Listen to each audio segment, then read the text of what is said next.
Well, this is On the Grill with Hannah Meek. Carl Flystone. What's up, video viewers? Welcome. Welcome. What are we going to be talking about today? I have no idea. We don't know. We don't really have any idea what we're going to talk about, I but am not prepared at all for this. Ooh, yeah, we've never done anything like this before, so We're in a very beautiful setting, though. beautiful. We're out at Flystone's house. Fantastic place for a podcast. It's the best. They might think we have a green screen. We don't have a green screen. I keep forgetting that we're on video. This is a real place. I think the video is the best part. Is it? Yeah. I feel like I have to watch my posture now. No. I'd be sitting back like this if they could hear me. But they can't. It's going to be cool to line up the audio with the video, though. I've never done that before. Yeah, it's going to be interesting. Because we'll sound super clear. Yeah. Yeah. All right, so since it's Sunday, Oh, yeah. let's Sunday. talk about Sunday things. So I feel like a big breakfast is essential on a Sunday. I agree. What did you have for breakfast this morning? Poppy seed muffin From and Costco? oatmeal. Kinda. It's at Dairy Depot, So probably but it is the Costco muffins. Okay, yeah. cool. Yeah. Yeah, Those are Dairy Depot's good. got those muffins for like 99 cents. I love those poppy seed muffins. I just love the top of them. Mm-hmm. They're so good. Yeah, I get them a lot. That's not a very good breakfast, though. I One know. muffin. You know, I said that, and then I was thinking about what I had for breakfast this morning. I had a bowl of granola Yeah. with an apple and a cup of coffee. Yep. That's not like Not a good example. Yeah. No. Yeah, no, I don't think I've eaten anything since. Whoa. Pretty hungry. You had some actually. like pretzels, and you Oh, I had did like a have little pretzels. baby orange And a baby clementine. orange. Yeah. So Flystone's favorite food, It's peaches. peaches. Last summer, I was eating like 3 a day, Wow. which I'm not sure the health effects that has. I What? don't know if peaches are like the best thing. Good for you. They're Are they? lots of sugar, but yeah. I'm pretty sure they're like a sugar fruit. Yeah, but whatever. There are worse They're things. you good. could Yeah, eat, there are though. worse things. You could be eating corn dogs and Ugh. Yeah. delicious things. I'd have a peach over anything. Where did you buy that peach? Winter Ridge. Jeez, I'm so happy it's peach season. But peach season doesn't happen till August usually. Really? Yeah. Well, why do they have peaches then? I have no idea. Fake peaches. Not ready Fake to peaches, eat peaches. not ready to eat. It was rock You hard. have to watch out for the fake peaches. I feel very passionate about this. I definitely want to somehow incorporate peaches into my raps eventually. Maybe like an entire album wrapped around peaches. Ooh, that would be cool. Yeah. Ooh, that'd be super cool to see how you could craft that into a musical. Right. Ooh. It could be like a whole peach thing. Ooh. So for those of you who don't know, Flystone is a Successful rapper. successful artist. Yeah. You'll find my YouTube links and Instagram in the bio below. Yeah, rapper. Check out the next mixtape. It's coming out eventually. Yeah, so Flystone went to Minnesota last year to attend a hip-hop school. College, yeah. College, yeah. Very And- interesting time, yes. Yeah. Mm. So what's Minnesota like? It's very, very cold in the winter Yeah. and very humid in the summer. It's a winter that I do not want to experience again. It's like, well, I lived right in downtown St. Paul, so like the winter hits like -20, Ugh. and since the buildings are so tall, the wind like tunnels down the buildings. So when I'd Yeah. walk to school, it was like down the road, the dorms. So I just walk like a mile down the same road, and it'd be like a wind tunnel. No. So it was bad. Like they would tell you like don't be outside for more than like 5 minutes or like you're in danger. Scary. I just don't have any desire No. to check that. I have a desire to go to the Midwest in the summertime. Yeah. Check out Wisconsin, check out the I Great would Lakes. suggest summertime. I've never met a Minnesotan that was not pleasant to be around. Really? Yeah, like they're all, I mean, Minnesotans? they're all nice people. Maybe all the people who travel at least. I mean, I've never been to Minnesota, but the Right. people who travel are like Yeah. very kind. They're kind of like Canadians, They're Very all nice. they're all like almost too nice where I you're can see like that. this is kind of creepy. Yeah. Like you are Mm. giving a weird vibe off. Yeah, I There can is see something that. you're hiding in your closet. Oh my gosh. Yeah, definitely. There could be things in Minnesotans' closets. Yeah, They're definitely. nice. I've noticed that. Colorado, too, is another place I've noticed where everyone's very nice. Yeah, you think so? There's a lot of imports in Colorado, though. That's true. Yeah, I never might have really just been know the part. who's from Colorado when I go there. Right. You know, they're all like East Coast. I lived there for like 2 years, and it might have just been the part of Colorado I was in. Where were you? I was in the Rockies, Okay. Copper Mountain. Okay. Yeah. Were you working at a ski resort? Yeah. Okay. Were But you everyone lifty? was no. What'd you do? I was front of the house manager of like this cafeteria. It was hectic, yeah. But everyone was very nice, yeah. You liked it? Pretty much, yeah. Probably because it was like really beautiful and everyone was on vacation though. Because it was a ski resort, so there's like no reason to be upset. Yeah. But everyone would be like wave to you and say hi and ask you how your day was. Nice. It's very nice. I'm sure if you went to like Denver, that area, it would change. Yeah, I've never been there. I've been to Boulder. Mm-hmm. How's that? It was good. My friend was college going kids. to school there. Yeah. Yeah, and I just went to visit her. Yeah, that was a long time ago though. So it was fun. It was like a big drug scene. Yeah. Like lots of Xanny bars, lots Whoa. of like rich kids. Mm-hmm. You know, just getting fucked up. Rich but college kids. yeah, For sure. rich college kids. I've But seen it. you know, it was fun. I had a great weekend. I wouldn't want to live there. I wouldn't want to go to school there. Right. There was just too much going on. Like I wouldn't you wanna just live in get Boulder. lost in the sauce. I don't know. Yeah. You know, you pay like $50,000 to go to school there or more, and there's like 1,000 people in your lecture class. Like, Yeah. that just doesn't. I mean, maybe that's for somebody, but it's just not for me. No, that doesn't intrigue me at all. No. Yeah, So. I agree. Yeah. Jeez. So. Colorado. How long have you been taking videos? I started taking or dabbling in videography when I was in Thailand, and I was on Facebook, and I was inspired by a friend who made 1-second videos for their month of Oh, yeah. whatever, September, October, Mhm. and they still continue to do it to this day. And I thought that was Whoa. so cool, and you could see the progression of their month and tell Yeah. like a very long story in a very short amount of time. Yeah. And so I just took out my iPhone and started videoing. Yes. When was this? December.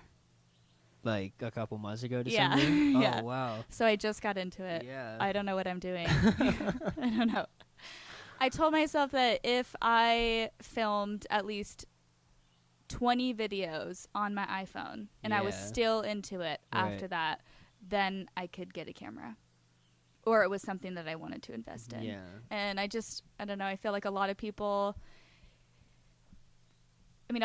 I think feel that creativity or like being creative or expressing yourself, it requires all this fancy equipment. Kind of ironic because we're using fancy Have all equipment the right fancy now. Equipment. But Yes. I think it's important just to start wherever you are, and that sounds a little cheesy, but Mhm. people think that you can't film a video on your iPhone, but the iPhone is amazing these days. I mean, Right. I have an iPhone 6. I don't have anything fancy, Mhm. and it still did the job. It still allowed me to, you know, import into iMovie and Yeah. learn the basics of editing. Right. Compared to So. like if you tried to make a video 20 years ago, Yeah. which would be like close to impossible. Yeah. It's pretty easy. Or like, what if I invested a ton of money and then, you know, got an Right. editing program and then it just went, Yeah. you know, you do it a few times. I think that's the beauty of anything that you're getting into. Just start small and then you get more excited to, Yeah. and you feel like you're ready for the next step. Well, yeah, it's all part of the growth of it. Yep. It's good to start small and then work your way up. Yep. Like when Yeah. I started writing, it was just with a pencil and a piece of paper. And now it's a bunch of fancy equipment in a fancy room. Yep. Still with a pen and a paper, though. Yep. You're Well, still a pen and paper guy? Yeah, I'll always be writing my rhymes on paper. You think so? All the kids I do it with have it on their phones. I Mhm. don't agree with it. Yeah, I feel that when I actually listened to a lot of spoken word poetry Yeah. while I was traveling, Mhm. and when these poets went up and performed, Yeah. and they had their phone with them, It takes away the it takes aesthetic. away. But if you have a piece of paper with you, Yeah. it's so much you're so much more in it. You Mhm. know, there is that difference, but I once saw a spoken word where a guy had a scroll. He got up on stage and he let go of this scroll and it like fell down the stage. oh, that's so badass. And the whole time he was just reading this scroll of paper. That's really awesome. cool. Yeah. I'd much rather have that than a phone. Yeah. So do you keep everything in a journal? Are you a scrap paper guy where you just write it on a piece of paper and Like the composition books. okay. I have like 20 of them that are Okay. filled. Like the ones you get in elementary school? Yeah. Are they the black and white ones that Yeah. are I have some of those. I have small ones like this that I like oh, keep okay. in my pocket on the go one. Okay. That one's full. Do you always carry something with you? No. I No. used to. Why I don't used you to work a anymore? valet job. Okay. And I bring this little one to work with me because when you're working a valet job, you sit in a chair for like 4 hours a day. Uh-huh. So I had my little pad and I'd write my raps and then someone would come up and want to park their car and I'd put it in my pocket.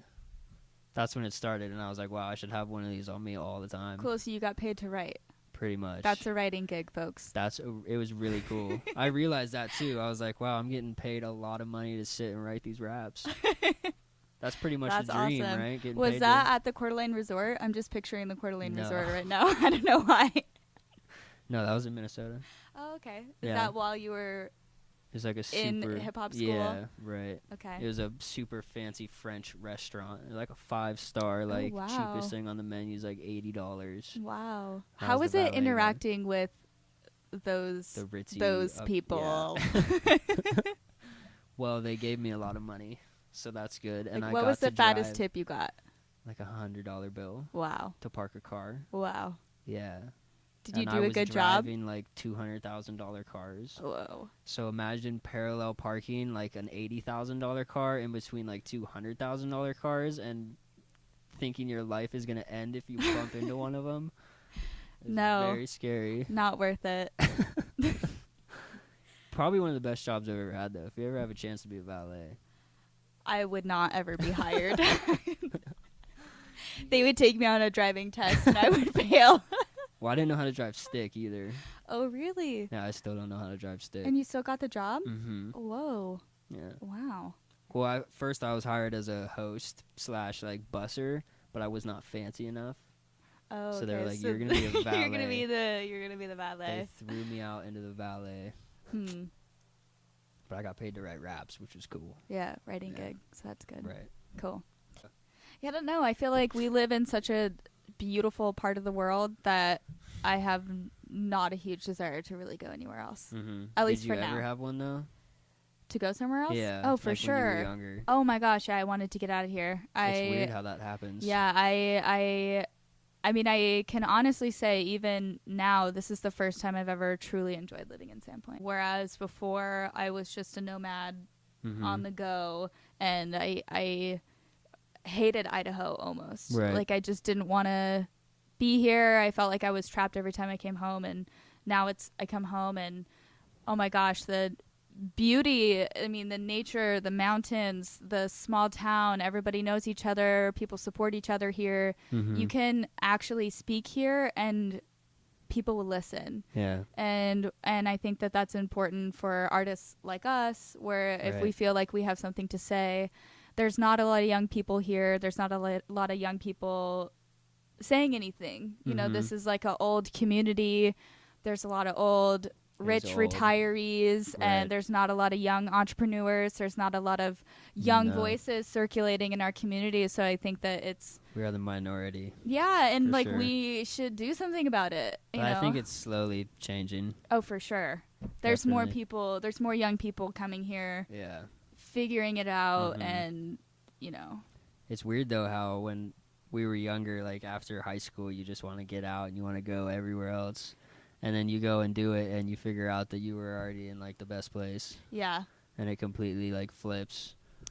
But I think that's so important. You know, I think that Definitely. it's so important to leave and Right. to go experience whatever you know, need to experience in your young adult life, and you know, get a feel for what else is out there, you know, and you know, Yeah. realize that home, it really is the best place ever. I agree. Cheesy, Yeah.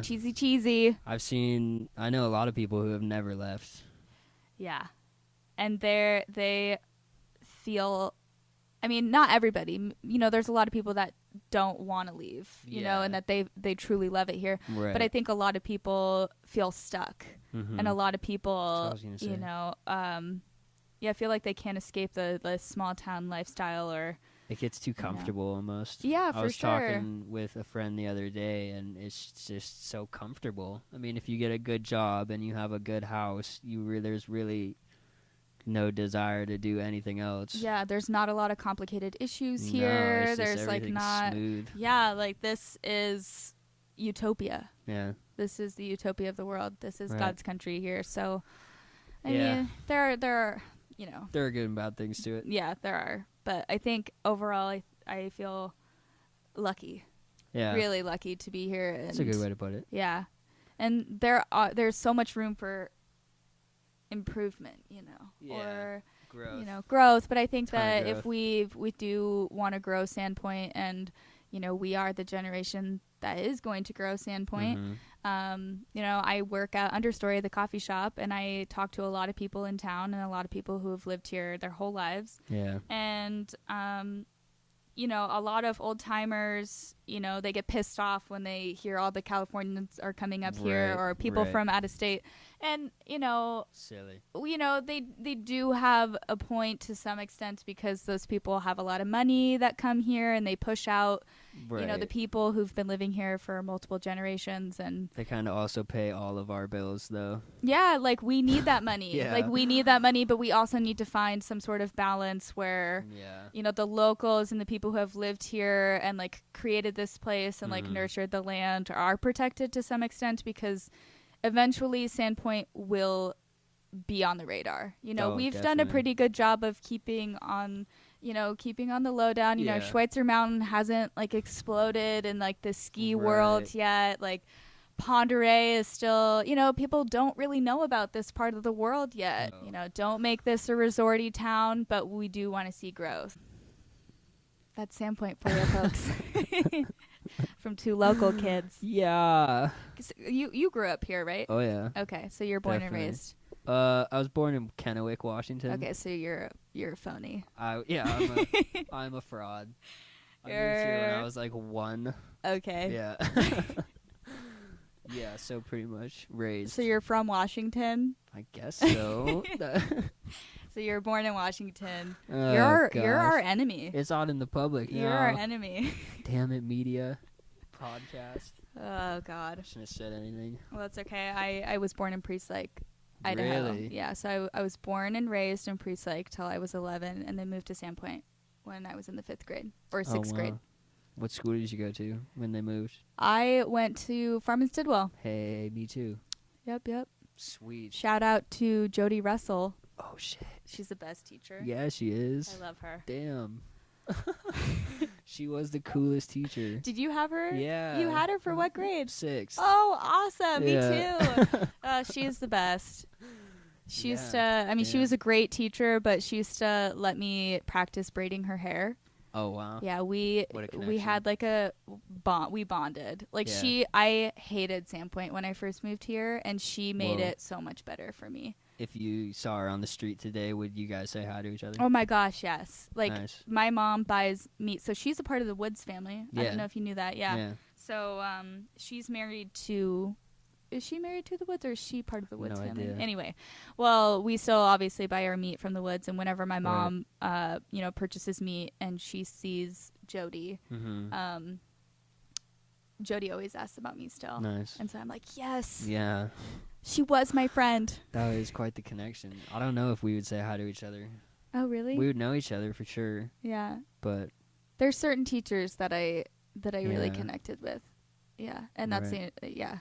I think I'd say hi to my elementary school teachers before I'd say hi to like my high school ones. Oh, really? Which is weird. Did you not connect with anyone in high school? No, I did. But it was on like a student teacher connection, not like a friend. Yeah. Okay, yeah. Well, those are rare. You know, those are like you're generally not going to be friends with your teachers. Yeah. I don't know if you had Tish Mullen. She taught Mrs. 9th Mullen? grade, Mrs. Mullen. The science teacher, right? Yeah, she was cool. Yeah. She's really cool. If you're listening, you're cool. She's very cool. I remember when I was in her class, I was in Safeway once, and she walked in to Safeway, and she was wearing like a tie-dye like shirt, and she just looked like the coolest person. I Yeah. was like, "Whoa, that's my teacher." Yeah. It was cool. Yeah, she's definitely like a cool person. Who were your favorite teachers then? Mr. Love, Oh yeah, he's for cool. sure. Mr. Love is a good dude. Mrs. Mullen, Yep. the English teacher. Who? I don't remember. What was her name? Mrs. Knowles. I don't know her. She was cool. She always had a water boiler, and I would go into her class and boil water for my tea. Because I always had tea. Yeah, I you're the walked tea around dude. with like a cup of tea. I was the tea dude. Did you put some CBD in that? No. I didn't know if was CBD even around back then. I don't know. Were you a stoner in high school? Yeah, definitely. Because I look stoned anyway all the time. Yeah, you do have like a. I have a resting stoner no. face. They're gonna think I'm stoned anyway. I was just like, fuck it, I'll be stoned. Yeah. Yeah. That So is. were a you very one of those kids? It was a very frustrating thing though in my life. Everyone always thinks I'm high. Like having sleepy eyes, or just Yeah. like, 2 lazy eyes is Yeah. what I have and people think you're stoned all the time. all the time. Do they judge you because of that? You think? Yeah, I'm pretty sure. Like Yeah. I'll be like stone cold sober, and someone will come up to me and be like, "Dude, how high are you right now?" What And do I'm you just say? Like, I don't know. Like, anything I say is gonna make me sound more high, I think. So I'm just like, nope, not high. You also have like a very chilled voice, Yeah, though. Like you, it's all pretty. you like, are you're a sober stoner. That's a You've great got way to put you've it. got the look and the you voice. should write that down for me. Sober stoner. But yeah, when I like go for like a job interview or something, I'm pretty sure they're just like, man, this kid's high, and it's not helping me out. But I can't open my eyes more. That's so funny. Frustrating. Do you ever smoke before you go to work? No. Never? No. So you're always like stone cold sober. Yeah, I don't like to smoke and work. Yeah. It's not the thing I want to It's do. the worst. Yeah, it makes it much worse. But do you smoke pot? Yeah. Okay. Not as much as I used to. It's gotten a real like chilled, smooth vibe now. Do you do it when you're like creating your rhymes Yes. mostly, or do you just do That's- it? No, it's mostly when I'm writing. Okay. Do you 'Cause feel like that's you how can? it all started, kind of. Okay. Because it helped me out when I was young. I'd smoke and write, but now as I get older, I think that it's not helping me as it once was. Right. Yeah. So In I'm what kinda way? cutting So- back. Yeah, like I think I'm just always intrigued Do you by smoke pot? I do smoke a little bit of pot, but Yeah. in general no. Right. Like I am similar like I did in the Mhm. past. Yeah. Dabbled in it, and then now it puts me into like maybe like full-blown anxiety attacks sometimes. Exactly. And it's just not fun. It's completely changed for me Yeah. from what it once was. Mhm. Like I remember in high school, like I could smoke and go do anything. Like I smoked before school and like work and all that. Mhm. But now like I'm like by myself and I'm like writing and Yeah. I'm smoking. Yeah. Yeah. So you don't like to talk to other people when you're high. Not really. No. It's just kind of like your space. It's kind of like meditation, 10 at night, writing.